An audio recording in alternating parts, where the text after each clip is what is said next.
So ఇండియాలో లాగా ఇక్కడ కబ్జాలు ఎవరైనా వచ్చి ఆక్యుపై చేసేసుకోవటం హౌస్, సో ఇలాంటివి ఏమైనా ఉంటాయా ఇక్కడ? ఇక్కడ కూడా ఆస్కారం ఉంటుంది.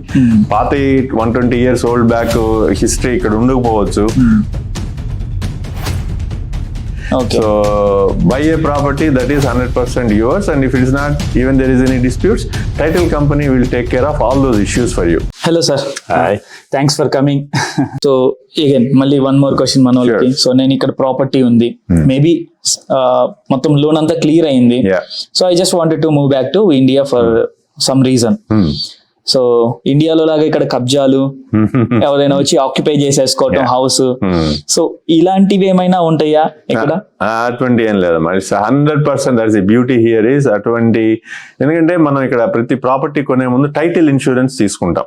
ఓకే. సో ఆ title insurance is responsible any dispute, పాత 100 సంవత్సరాల కిందట 50 సంవత్సరాల కిందట దాని మీద లోన్ ఉన్నా, లీన్స్ ఉన్నా, వేరే వాళ్ళు ట్యాక్సులు కాకుండా ఎనీ కైండ్ ఆఫ్ దాని మీద కనుక ఉన్నా కూడా the title company is responsible to take care of everything. Okay. So they will pay them, they will do whatever it is. That is the whole purpose of this title insurance. Okay. So అది నాకు ఇండియాలో మరి ఉందో లేదో తెలియదు, కానీ ఇక్కడ 100% ప్రతి ఒక్కడు కొనేటటువంటి వాడు టైటిల్ ఇన్సూరెన్స్ తీసుకుంటాడు. So 100% sure that is yours and you should be worry free. Okay. So buy a property that is 100% yours, and if it is not, even there is any disputes, title company will take care of all those issues for you. మీరు దాంట్లో అసలు ఆలోచించాల్సినటువంటి అవసరం కూడా లేదు. Okay. So again ఇంకో one more follow up question. So ఇప్పుడు నేను ఇండియాలో అయితే ఇప్పుడు హౌస్ కొన్నా, సో అగైన్ ఒక 10 years తర్వాత ఇంకొకటి ఎవడో వచ్చి కేసేస్తాడు, ఇది నాది, తాతలది, లేదంటే అదే. సో ఇక్కడ ఇప్పుడు నేను హౌస్ కొన్నాను, సో సమ్హౌ ఒక 4 years 5 years తర్వాత ఈ హౌస్ మా గ్రాండ్ పేరెంట్స్ తని, సో అలా లీగల్ గా వెళ్లే ఛాన్సెస్ ఏమన్నా ఉన్నాయా? దానికి టైటిల్ ఇన్సూరెన్స్ కూడా కవర్ చేస్తుంది. ఈవెన్ ప్రాబ్లం ఉన్నా వాళ్ళు పే చేస్తారు. Title insurance will pay and sort it out and do everything. Okay. So that is the whole purpose of somebody is taking, you are paying ahead of the money that it's insured on you. So title insurance company will take care of all those disputes. Okay. So general గా జరగవు, ఎందుకంటే everything is computer recorded కాబట్టి. But ఇటువంటి దానికి జరిగేదానికి కూడా ఇక్కడ కూడా ఆస్కారం ఉంటుంది. పాత 120 years ఓల్డ్ బ్యాక్ హిస్టరీ ఇక్కడ ఉండకపోవచ్చు. వాళ్ళ గ్రాండ్ సన్స్ ఏదన్నా వచ్చి డిస్ప్యూట్స్ అవి క్రియేట్ చేయొచ్చు. వాళ్ళు ఏదన్నా పాత కాలంలో బ్యాంక్ లో ఈ ప్రాపర్టీ మీద లోన్ తీసుకొని ఉండొచ్చు. ఇటువంటి జరిగేదానికి కూడా ఆస్కారం ఉంటుంది కాబట్టి ఇక్కడ టైటిల్ ఇన్సూరెన్స్ కూడా తీసుకుంటారు. సో ఈ టైటిల్ ఇన్సూరెన్స్ మ్యాండేటరీ ఫర్, అంటే ఇట్స్ నాట్ మ్యాండేటరీ అగైన్. నీకు లేదు అనుకుంటే ఇటువంటి ఏమైనా జరిగినప్పుడు your house is gone. So not gone, but you have to go to the court and try to fight it out. Okay. So మీరు కనుక తీసుకున్నారంటే you are very free. Okay. So అది చాలా మినిమమే ఉంటుంది. ఎంత ఉండొచ్చు ఇక్కడ?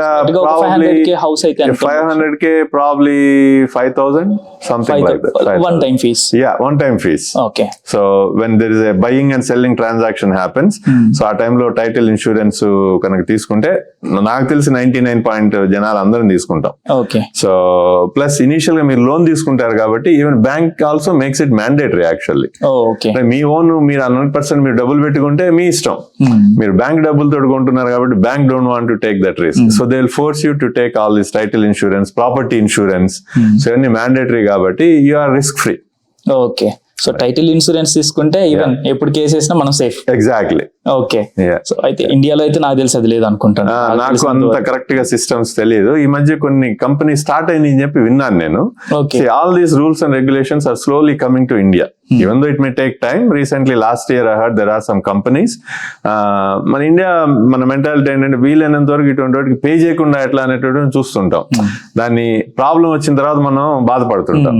కానీ ముందు నుంచి సిస్టమేటిక్ గా ప్రాసెస్ ద్వారా కనుక వెళ్తే ఇండియాలో కూడా నాకు తెలిసిన మట్టుకు వచ్చినాయి యాక్చువల్ గా. అంటే ఎవరు తీసుకోవట్లేదు, పబ్లిక్ డొమైన్ లో లేదు. ఓకే. అయితే నేను రీసెర్చ్ చేయాలి, నాకు ఐడియా లేదు. సో నేను లాస్ట్ ఇయర్ ఎప్పుడు చూస్తున్నప్పుడు I came across some Tatas, వీళ్ళు property they give a title insurance also. Actually that's what everybody should do in India. మనం కొద్దిగా కార్నర్స్ కట్ డౌన్ చేస్తాం కాబట్టి మనకి it becomes everything is a problematic thing. Actually ఇండియాలో కూడా ఇక్కడ ఉన్నట్టే మీరు అటార్నీ ద్వారా వెళ్ళి అన్ని లీగల్ గా అన్ని కనుక ప్రాసెస్ ఉంటే ఈ ప్రాబ్లమ్స్ కూడా ఇండియాలో కూడా అవాయిడ్ చేసేదానికి చాలా మంచిది.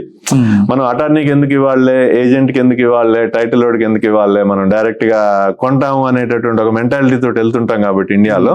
సో ఇవన్నీ కూడా ప్రాబ్లం వచ్చినప్పుడు అన్ని ప్రాబ్లమ్స్ అవుతాయి. ఇక్కడ ఎందుకు లేవు అంటే ఇవన్నీ ఉన్నాయి, తీసుకుంటాం కాబట్టి మీకు ఆ ప్రాబ్లమ్స్ జరగవు. అదొకటే డిఫరెన్స్.